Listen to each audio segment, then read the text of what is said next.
Donc j'invite tout de suite maintenant Bruno Forel à enchaîner. Voilà, vous lui passez le relais. Bruno Forel, donc président du SCOT des Trois-Vallées, membre de la Fédération des SCOT et président de l'EPTP de l'Arve. On vous écoute pour relater de votre expérience à votre tour. Bien, bonjour à tous. Merci de nous laisser ce petit temps de parole.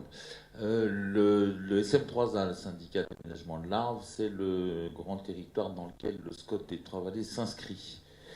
C'est un territoire qui, en termes de PTB, est un peu particulier parce qu'il est de petite dimension par rapport à beaucoup des EPTB ici présents. Il couvre géographiquement la vallée de l'Arve, c'est-à-dire grosso modo la rivière qui est issue des glaciers qui sortent du Mont Blanc et qui se rendent vers Genève et se jettent dans le Rhône juste à la sortie du lac Léman. C'est un territoire qui compte à peu près 350 000 habitants si on ne compte pas les habitants de Genève qui sont directement sous l'influence de cette rivière. Le PTB recouvre 94 communes, 1400 km de cours d'eau, 352 torrents et rivières, 60% du territoire est au-dessus de 1000 mètres et 5% est couvert par des glaciers. Le territoire des Trois-Vallées est un petit territoire qui se trouve juste à l'entrée de cette vallée. C'est un territoire rural, massif préalpin. Voilà, c'est 26 000 habitants, 19 communes, 21 400 hectares, comme il est écrit sur la diapo. Ce qui est important, et ce que les élus de ce territoire ont voulu faire, c'est se saisir à l'occasion du SAGE qui a été approuvé sur ce territoire, les discussions ont été fortes sur la question des espaces que l'on réserve à la rivière. Et donc ce que les élus ont voulu essayer de faire, c'est d'essayer de créer un territoire de projet pour la rivière. C'est-à-dire non pas un territoire dans lequel on se dit là c'est la rivière, on se rend compte, y compris dans les PLU, que certaines zones U arrivent à passer par-dessus les cours d'eau, surtout lorsqu'ils ne sont pas très grands. Et donc pour nous, il était assez important d'essayer de déterminer ce qui pouvait être un territoire de projet pour la rivière. Territoire de projet au sens large. Il n'y a certes pas de rivière sans eau, mais l'eau n'est pas que la rivière. Et c'est sans doute l'idée qui a présidé à ce travail-là. Donc on a mis en place, grâce aux équipes techniques du syndicat de l'EPTB, on a pu mettre en place un véritable travail cartographique.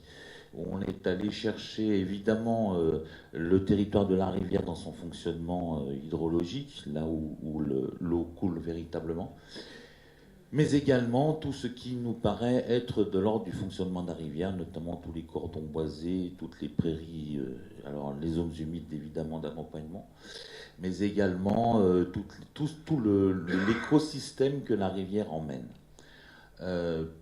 Pour nous, c'est essentiel, évidemment, d'un point de vue urbanistique, puisque ça va permettre, c'est inscrit dans un SCOT, donc ça va permettre aux collectivités, aux communes, lorsqu'elles vont établir leur PLU, de pouvoir l'intégrer et de devoir en tenir compte. C'est peut-être justement une des dimensions qui serait intéressante d'aborder sur la question avant de faire un projet de territoire. Encore faut-il avoir défini avec pertinence le territoire dont il s'agit. Donc c'était l'idée. Peut-être aussi réglementairement, petit à petit, pourrait-on donner un statut tout particulier au territoire adapté à la rivière.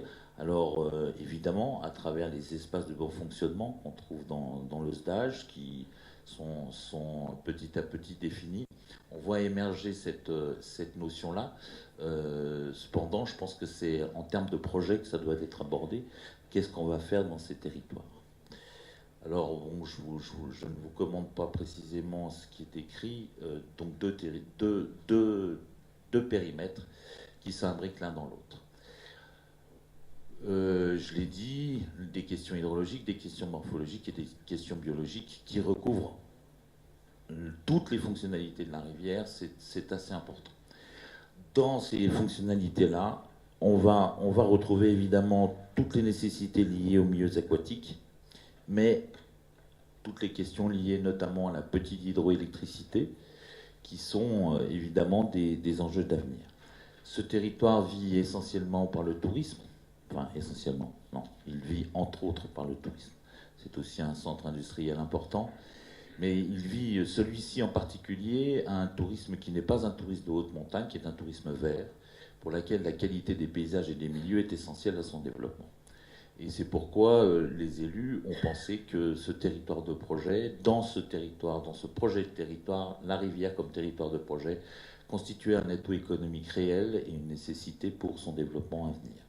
Je pense qu'aujourd'hui, ces notions entre les EBF qui ont des dimensions réglementaires un tout petit peu différentes, puisque notamment les notions d'inondabilité rentrent dedans, font émerger ces notions d'essayer de déterminer des territoires cohérents. Il y a un autre intérêt, et c'est ce qui était un petit peu à la base de cette démarche, c'était la possibilité aussi d'y raccrocher d'autres politiques, et notamment à partir de ce type de tracé, d'être en capacité d'aller chercher d'autres partenaires.